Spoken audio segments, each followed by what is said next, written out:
Welcome to another episode of Mike Reads. Tonight we'll be continuing in our series in Henry Hazlitt's Economics in One Lesson with Chapter 21, scare quotes, enough to buy back the product.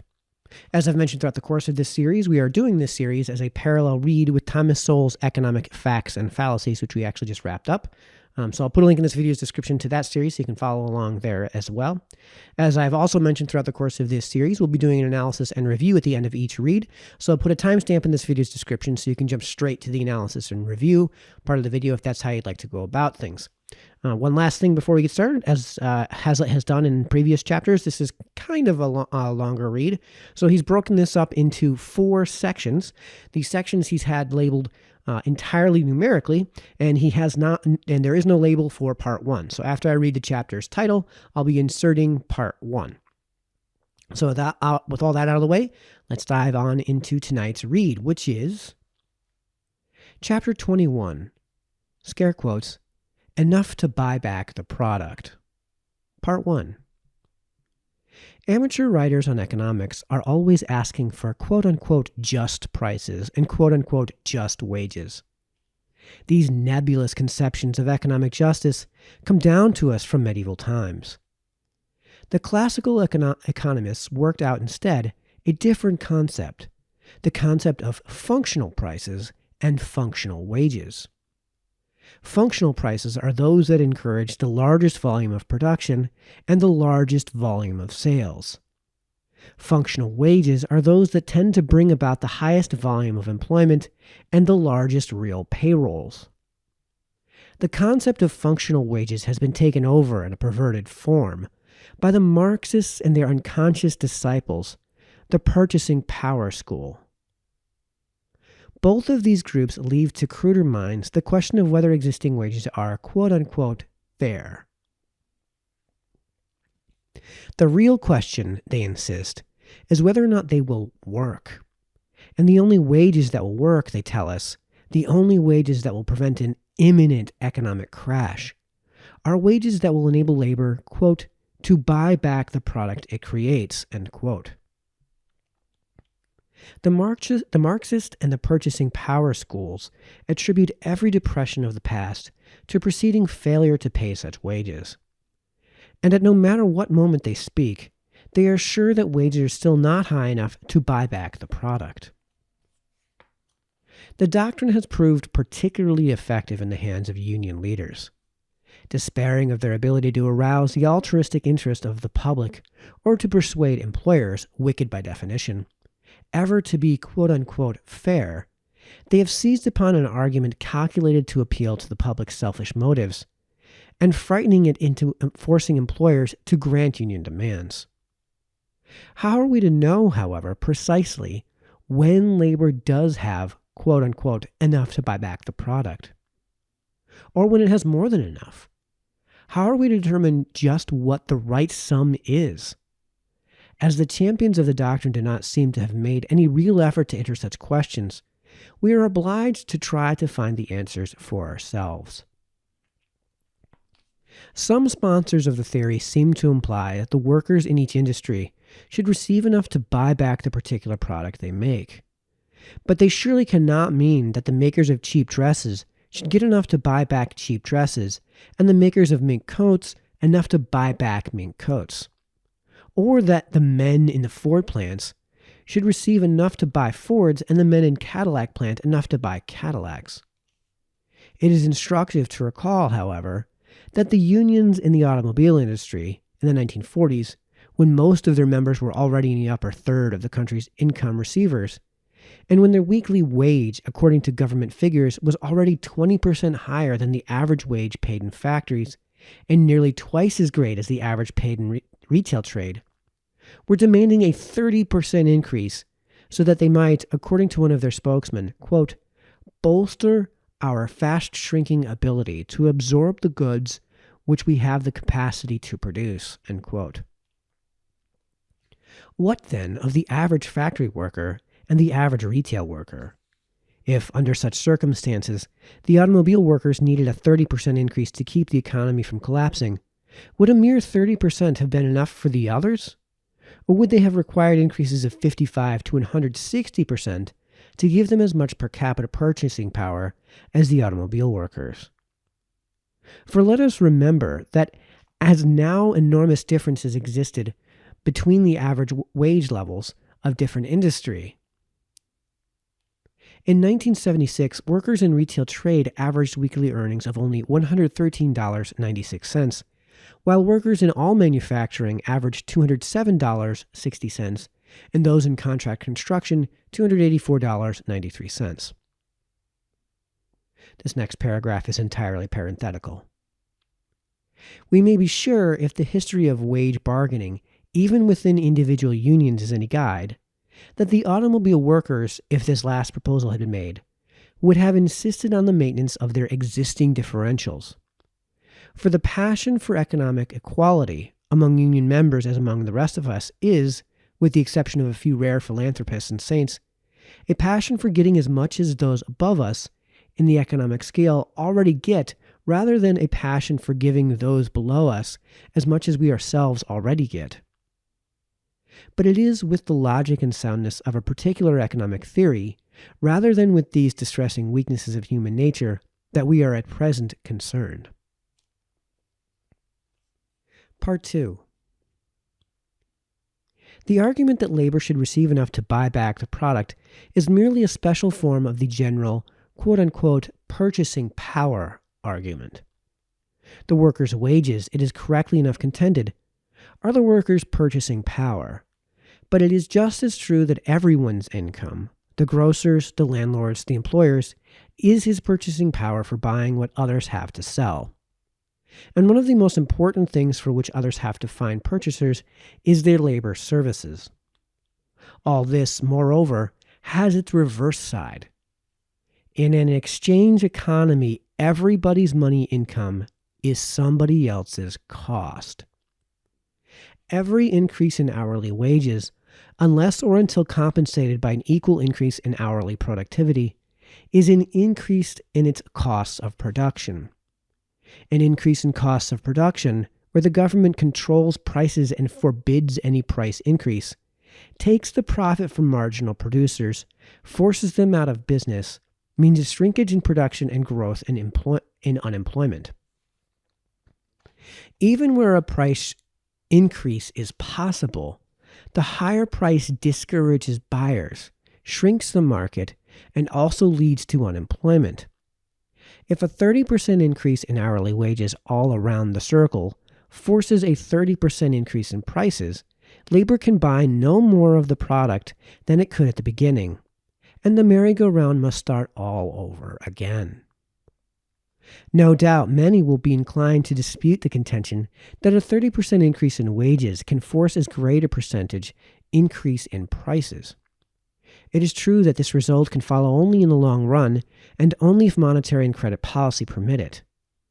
If money and credit are so inelastic that they do not increase when wages are forced up, and if we assume that the higher wages are not justified by existing labor productivity in dollar terms, then the chief effect of forcing up wage rates will be to force unemployment. And it is probable, in that case, that total payrolls, both in dollar amount and in real purchasing power, will be lower than before. For a drop in employment brought about by union policy and not as a transitional result of technological advance necessarily means that fewer goods are being produced for everyone. And it is unlikely that labor will compensate for the absolute drop in production by getting a larger relative share of the product that is left. For Paul H. Douglas in America and A.C. Peugeot in England, the first from analyzing a great mass of statistics, the second by almost purely deductive methods, arrived independently at the conclusion that the elasticity of the demand for labor is somewhere between 3 and 4.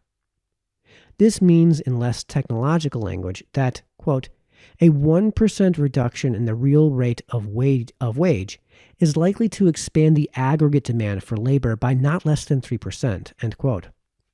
Or to put the matter the other way, quote, if wages are pushed up above the point of marginal productivity, the decrease in employment would normally be from 3 to 4 times as great as the increase in hourly rates, end quote, so that the total incomes of the workers would be reduced correspondingly.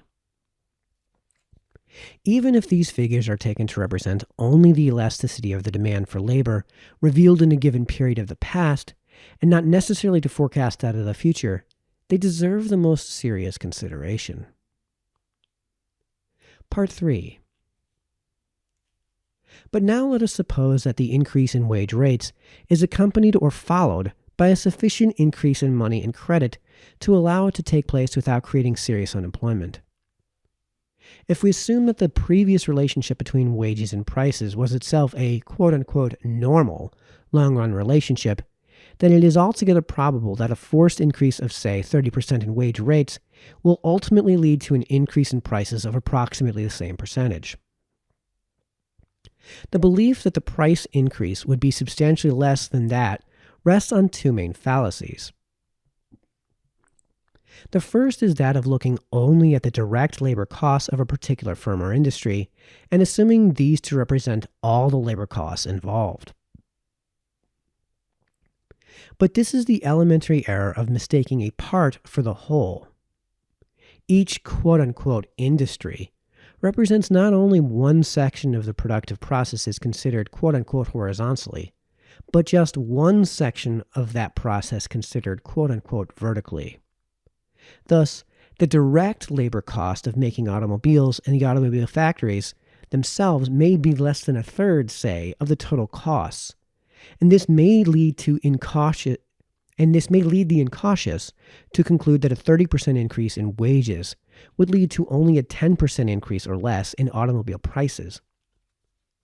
But this would be to overlook the indirect wage costs in the raw materials and purchased parts, and transportation charges in new factories or new machine tools, or in the dealer's markup.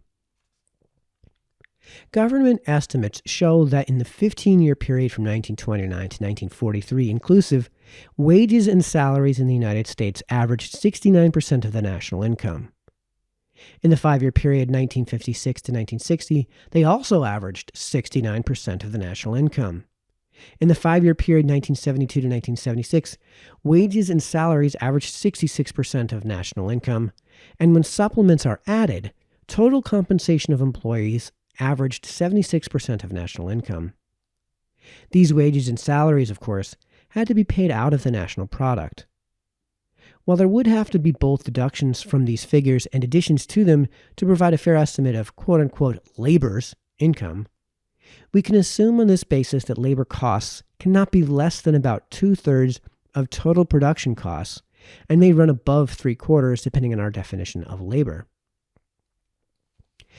If we take the lower of these two estimates and assume also that dollar profit margins would be unchanged, it is clear that an increase of 30% in wage costs all around the circle would mean an increase of nearly 20% in prices.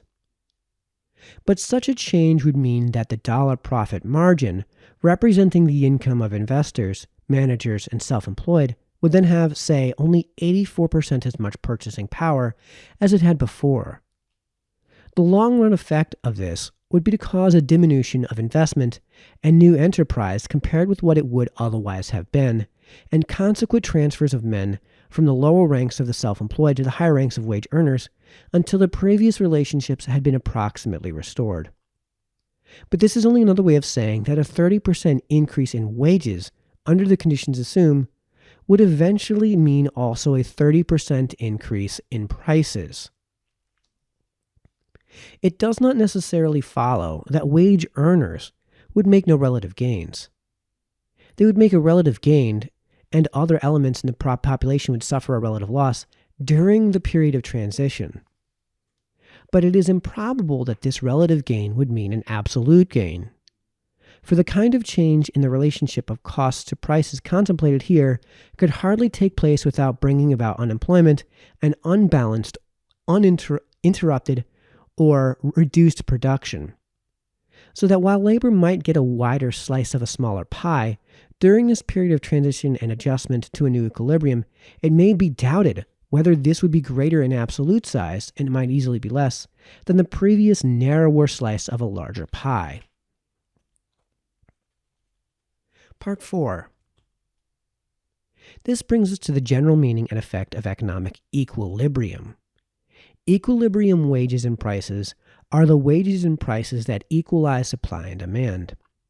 If, either through government or private coercion, an attempt is made to lift prices above their equilibrium level, demand is reduced and therefore production is reduced. If an attempt is made to push prices below their equilibrium level, the consequent reduction or wiping out of profits will mean a falling off of supply or new production. Therefore, any attempt to force prices either above or below their equilibrium levels, which are the levels toward which a free market constantly tends to bring them, will act to reduce the volume of employment and production below what it would otherwise have been. To return then to the doctrine that labor must get quote-unquote enough to buy back the product. The national product, it should be obvious, is neither created nor bought by manufacturing labor alone. It is bought by everyone, by white-collar workers, professional men, farmers, employers, big and little, by investors, grocers, butchers, owners of small drugstores and gasoline stations, by everybody, in short, who contributes towards making the product. As to the prices, wages, and profits that should determine the distribution of that product, the best prices are not the highest prices, but the prices that encourage the largest volume of production and the largest volume of sales. The best wage rates for labor are not the highest wage rates, but the wage rates that permit full production, full employment, and the largest sustained payrolls. The best profits, from the standpoint not only of industry but of labor, are not the lowest profits, but the profits that encourage most people to become employers or to provide more employment than before. If we try to run the economy for the benefit of a single group or class, we shall injure or destroy all groups, including the members of the very class for whose benefit we have been trying to run it. We must run the economy for everybody.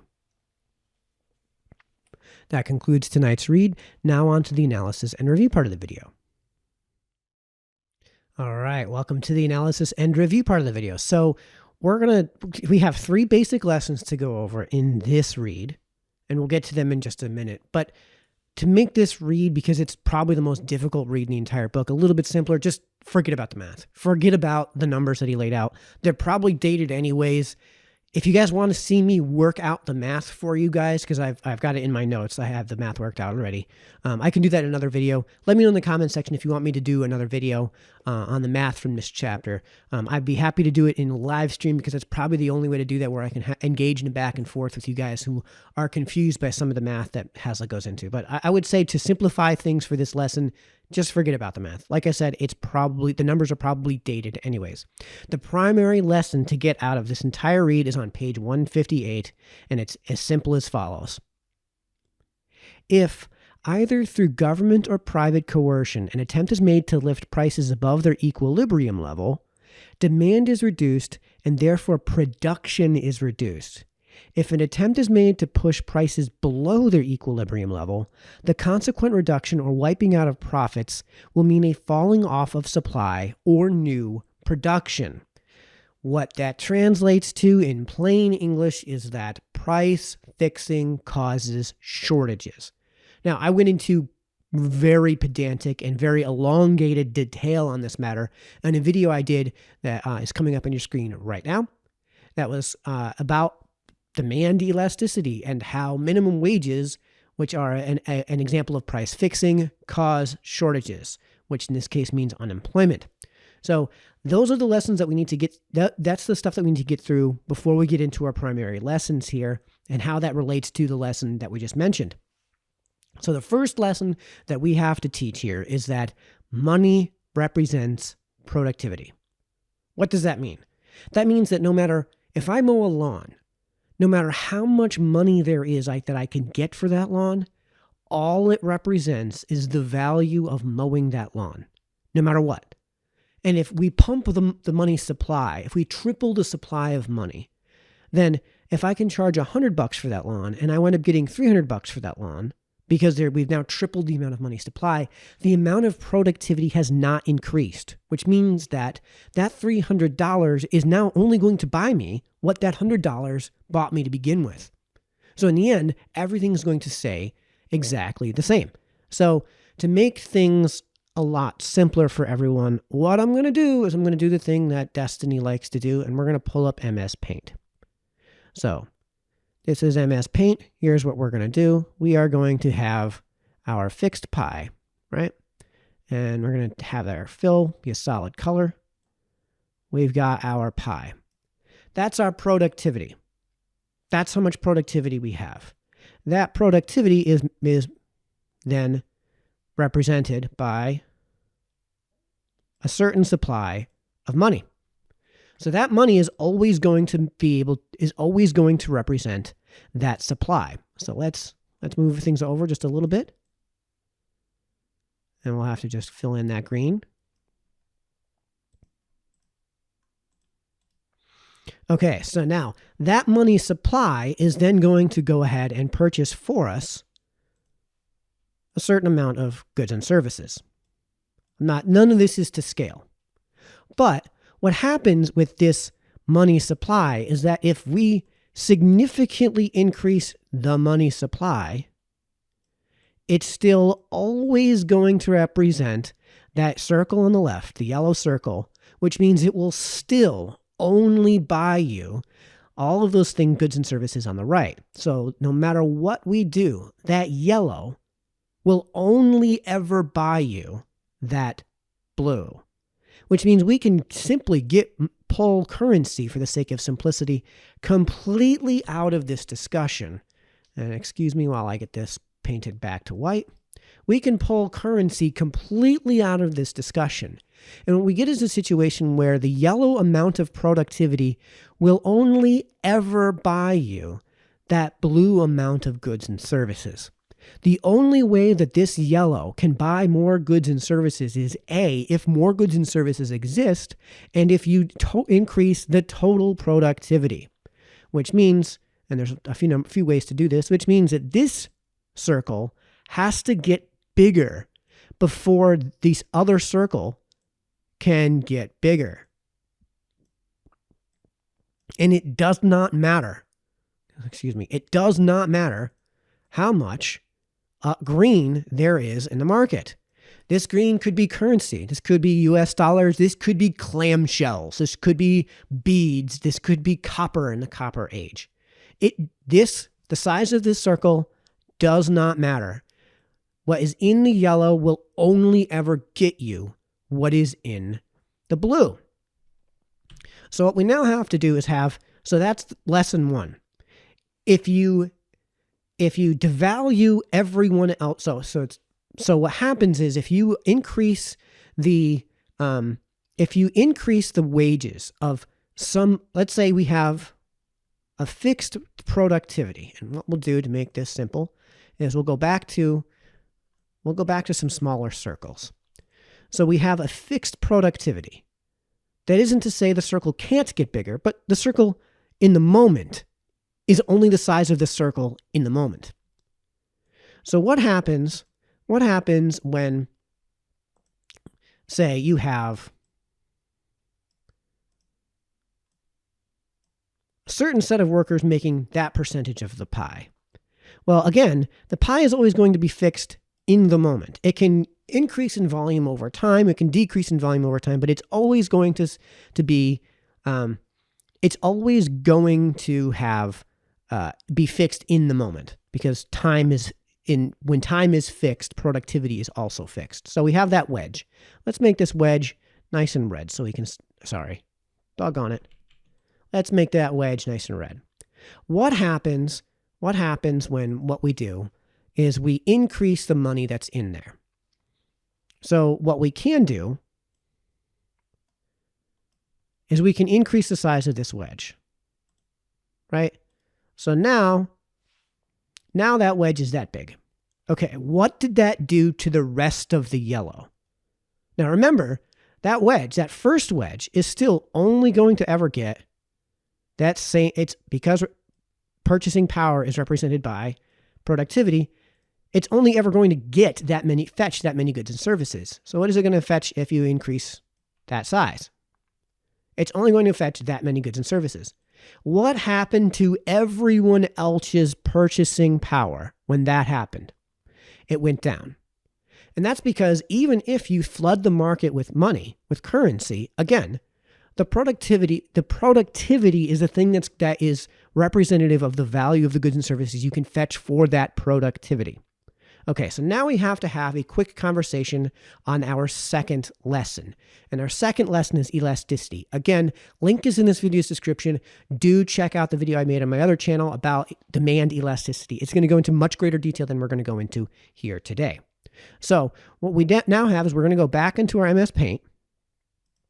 Elasticity is nothing more than the responsiveness in terms of demand of the market to changes in prices. So if we now have, we've all seen this before. I'm going to do this in the non-economics way, in the scientific way rather than the economics way, so that makes sense.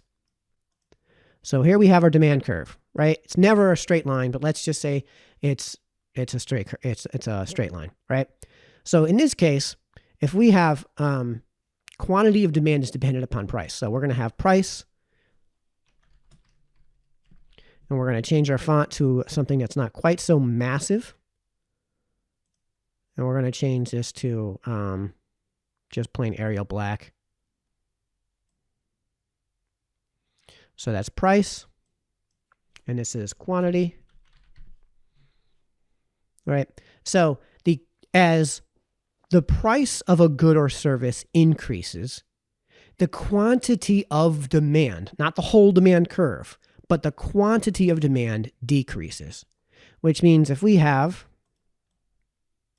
a point somewhere on this graph, and you guys are going to have to bear with me as I make this circle large enough for me to actually grab. Okay, so we have a point.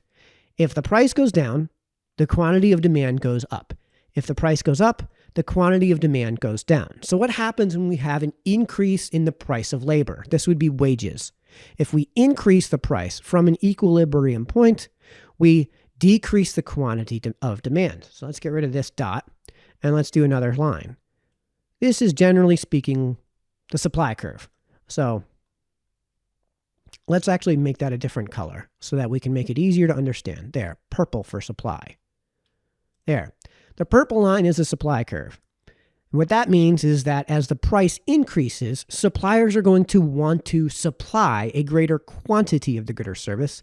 As the price decreases, they're going to want to supply a lower quantity of that good or service. So now we go back to our demand, our point. I know it's a big point, but I want this to be easy for everyone to understand and see.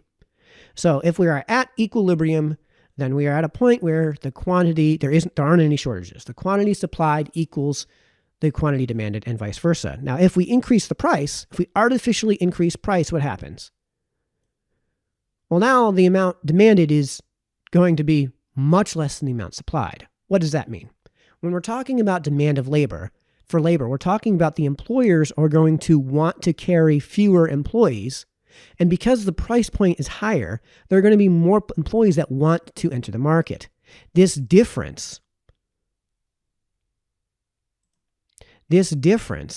here, we'll make this difference, let's make it orange. This difference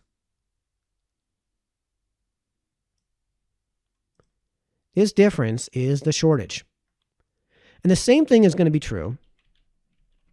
The same thing is going to be true if we have the price point fall below equilibrium. And this is what Hazlitt was talking about. If we fall below the equilibrium, then the demand for labor is going to be higher than the amount of people that are going to want to work there. So this is what we're experiencing right now in certain places where restaurants are shutting down, not because they can't get enough people to walk into their store, but because they can't get people to work. So there's no revenue for them to collect because there's only so much productivity going on. So what happens when we decrease the quantity of supplied? What you wind up with is a shortage. What we wind up with is a decrease in the overall productivity. And this is self-evident because the amount of people working there's going to be fewer people working. which means that even though the people who are still working might be making nominally more money, and in the short term might actually be making relatively more money, the amount of productivity is going to decrease because all of those people are suddenly no longer in the workforce. By the way, and to expand on what elasticity is, it's how responsive the market is to fluctuations in prices. So here we have a demand elasticity. So remember, demand is the black curve, where if you increase price, the quantity of demand goes down. We can have a situation where we have a less elastic demand curve. So in this case, what we have is a much more elastic demand curve, which means that if you increase the price even a little bit, right? We'll go back to our circle. If we increase the price even a little bit, all of a sudden the quantity demanded plummets, right? So that's a very elastic demand curve. If we flatten that curve out, what we have is a curve where there's not nearly so much. If you have a huge change in price, you're not really going to change the quantity of demand. All goods and services have different elasticity. They experience different elasticity. And the truth is that if we're going to draw these demand curves the way they tend to work out in a market environment, they're actually going to look demand curves are going to look a little bit more like this. They're a little bit more hyperbolic, than just a straight line. But for the sake of proving theory, we can just use straight lines to make this simpler. So there are some industries, some goods and services where you have a very high demand elasticity. What that means is if the price goes up a little, no one's buying any of it. So if we have a situation where we have 4 gas stations surrounding the 4 corners of an intersection of 2 decently heavily trafficked roads, the one that's going to have the gas that sells at 1 penny less is going to get all the customers. If all 4 of them are at the same price and one gas station increases their price by a penny, they lost all the customers. So what that means is in that case, you have a very elastic demand. The demand in general, however, for gasoline at the pump isn't very elastic. This is something where if you look at the overall price of gasoline, right? This is something where no matter how much you increase the price of gas, people are still going to need to get around. People are still going to want to drive cars. People are still going to have to get from point A to point B. And right now, the best way to do that throughout the overwhelming majority of this country is to just drive a car. The most efficient in terms of getting there, traveling distance in a certain amount of time is by car. So even if all of the prices across the U.S. go up, say, 200%, you're still going to see a ton of people buying all of that gas. So this is something where the overall prices are not very elastic, but the price of an individual store might be incredibly elastic because of the nearby competition. So I showed what a normal demand versus supply curve looks like. And I just changed the colors by accident. I'm not sure how. Right? So we have our demand in the brown and our supply in the purple. When you decrease the quantity demanded, you wind up decreasing the number of people in the workforce. And that's kind of like our yellow chart to begin with. So if we have the productivity being where it is and we get rid of that workforce, right? That workforce may have. So let's get rid of this demand curve chart real quick. Okay. So we have our level of productivity, and let's try our best to get this back to where we were, right? So we have our level of productivity, and we have the goods and services that you can that level of productivity fetches.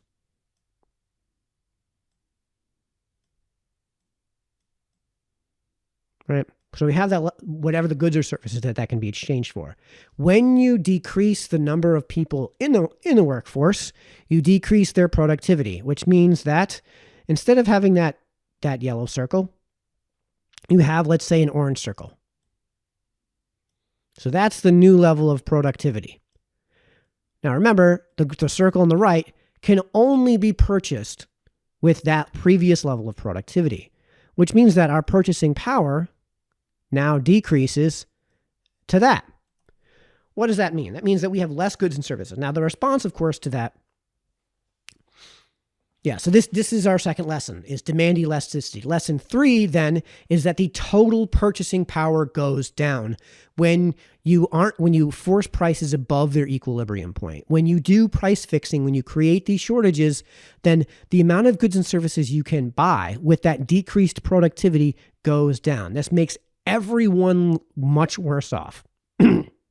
Because the real value at market goes down, because fewer people in the workforce means means total productivity declines. This is what Hazlitt was talking about on, I believe it was page 156. I should have written this down in my notes. On 157. So all of that math that he was doing about aggregate purchasing power, aggregate supply of money, this is that lesson. That's all he's talking about. And this all comes from Smith's lesson, where equilibrium maximizes productivity. And this is self-evident from consent, because if the price of labor is too high, then the employer is going to walk. And if the price of labor is too low, the employee is going to walk. And what winds up happening is the most productivity is going to be achieved at equilibrium point, where the employer and the employee can agree to a price. Again, consent creates maximum productivity. Consent is the root origin of what makes for an effective economy. In the end, however, so the response is going to be, well, then the people who are the owners of the manufacturing company, let's say, are just going to have to decrease the amount of income that they have and decrease their productivity. Well, the result is that if I'm an investor, why on earth would I spend my money on a risky venture like a business? Like if there's a manufacturer coming in, why would I spend my money on investing in that when the return is going to necessarily be less? This is the same thing as we can draw a demand curve for that, just like we drew before. As the price goes up, so that would be your barriers to entry. As the return goes down, then the quantity demanded goes down. So this is actually kind of like a supply curve, the supply of money towards investing. If there's a lot of money to be had in investing, there's going to be a lot of money to be supplied for demand, for investment. So that's actually a reflection of the supply curve. But because there's less incentive to invest, there is going to be less investment, which also means a compounding effect on the productivity. Because if there's less money invested in productivity, you're going to, over time, have a relative decline in productivity compared to what you would have had otherwise. Which means less development, less innovation, because there's less invested, which means over time, that circle that could be getting bigger is not getting bigger, might get smaller, might contract, but even if it starts to get bigger, it's not going to get bigger by as quicker rate as it would have otherwise. So this is what we talk about with the tide that floats all boats. When you have that level of consent, when you have that equilibrium, you maximize your potential for profit, which means you maximize your potential for investment, which means you maximize research and development, you maximize innovation, you maximize productivity. Everybody over the long term short term gets much better off. So in that case, in our previous circles, we'll go back to that for just one quick second. Instead of there being this yellow circle that we have on the left, we have a larger circle. Just like we mentioned before, this is the tide that floats all boats. So all of the boats have just gotten better off. So if we have the previous circle where you have a wedge, right? You have the wedge.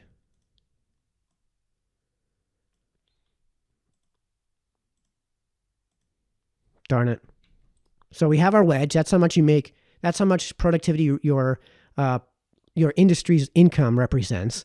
Now, if all of this research goes on, this is now the purchasing power of everyone else, which means that, of course, the purchasing power is now represented by a larger share of what you can afford, because there is more out in the market to begin with.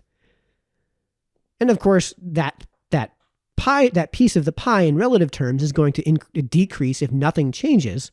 But you now have the opportunity, if you're participating at a productivity level that is relatively equivalent to get a larger slice of the pie. So in this case, you'll now be making that, and as a result, instead of making what you were making before, here, let's do this like this, right? That's the level of productivity previously. Instead of being able to capture that much goods and services, if you increase your productivity to match the overall increase in productivity, you have the opportunity now to purchase that many goods and services. So in this case, the tide that floats all boats really does float all boats. So we're getting kind of long here. Hopefully that's a lesson. This chapter and the next chapter are going to be kind of long in our analysis, and review, because there are some lessons here that are incredibly important in economics, and they're not always the easiest understood lessons. So in this and the next chapter, these are going to be some really important analyses and reviews. The last thing I'm going to say about this chapter is there's one thing that I think Henry Hazlitt gets kind of wrong. By the way, when I mentioned how, like, if you increase the price of labor, right? If you increase somebody's wages arbitrarily, right? Just by fiat, by just pumping more money supply into the market, you don't actually increase their purchasing power. You just increase the supply of money, which in the end is going to cause all things to increase in price and will eventually catch up to them. This is the merry-go-round that Henry Hazlitt was talking about on page 155. I meant to bring up this excerpt before, but here we go. If a 30% increase in hourly wages all around the circle forces a 30% increase in prices, labor can buy no more of the product than it could at the beginning, and the merry-go-round must start all over again. So remember, that stems from the fact that no matter how much money there is and how much money supply there is, productivity is what matters. If there's only $1 out there floating out in the money supply, then it's still that $1 is going to still represent whatever productivity we have now. If there's $80 quintillion, then that $80 quintillion is still going to represent the existing productivity. So the one last point that I want to bring up, Hazlitt might actually have gotten something wrong here, and it's not necessarily anything in economics, but his interpretation of the word should. So when he mentions about the Marxists saying that when they refer to fair wages and just wages, and how the price of labor should be enough to, quote unquote, buy back the product it creates. This is what he's talking about, 152. I think that his definition of should and the Marxist definition of should is different. So there's two definitions of should. The Giants should beat the Broncos opening weekend. What did I just say? Did I mean to say that the Giants are expected to beat the Broncos? The Giants, based on how good of an offensive line or a quarterback or defensive line or whatever they have, is better than the Broncos, therefore one would expect them to win? Excuse me. Or are you saying from a moralistic standpoint they should win? As in, I want them to win. As in, I am a Giants fan, so they should win. They should go out there and try to win the game. They should make that conscious effort because that's how football works, and I'm a Giants fan and I want to see them win. I think that the Marxist view of where prices should be is a value judgment statement, as in the prices morally should be. I think it's a moral claim and not just a claim of expectation. You should expect prices to be at this point versus the prices morally ought to be there. So I think that's the difference between the Marxist view of should in this situation when it comes to the wages and the Austrian view of wages. So the Austrian and Chicago school, to a lesser extent, would say that you should not raise minimum wages. Minimum wage should not be X because it should be zero, because what we're looking to do is maximize productivity. And when minimum wage is zero, you've maximized productivity because you maximize consent. Whereas the Marxists would say, well, you should be able to make X dollars an hour because as a snapshot, right now, X dollars an hour fetches this level of this amount of goods and services. So I think that's where the Austrian school and the Chicago school kind of misunderstand the Marxist. Now, I'm of the belief, of course, that the Marxists are wrong in viewing a scientific study like economics through the lens of morality. For example, should a goat be able to reproduce successfully with a frog?